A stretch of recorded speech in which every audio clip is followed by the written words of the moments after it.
If it's an election year, you know North Carolina is going to be front and center. Hey, everybody, I'm Ruben Jones in D.C., where I cover North Carolina politics. Going to be a lot of North Carolina-related stories in 2026, including in the General Assembly and a number of other things. But I want to focus on the national stories and connections to D.C. And we have to start with, obviously, the primaries, or I should say the midterm elections.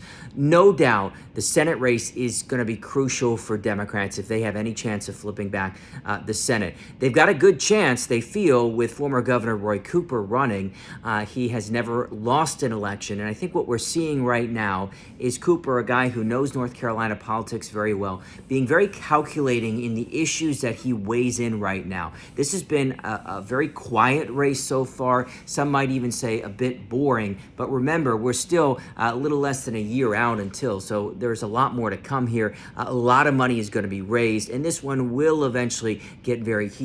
On the Republican side, you've got former Republican National Committee Chair Michael Whatley, who will be interesting to watch here because he knows politics really well, but he's never actually been the candidate. And so how is that going to play out? How is he going to approach his campaigns? And so the challenge for him is that he's already got two Republicans that are running against him, which is something he's going to have to deal with come the primary, which is in March. All right, another big story I'm watching is obviously Senator Thom Tillis, who is no longer running for re-election. And the big question there is, how much does he separate himself with the president? How much is he willing to call out things that he disagrees with? Another big story is the Trump administration's response to Tropical Storm Helene. There was significant concern and criticism about the slow speed at which federal money was arriving to Western North Carolina this fall.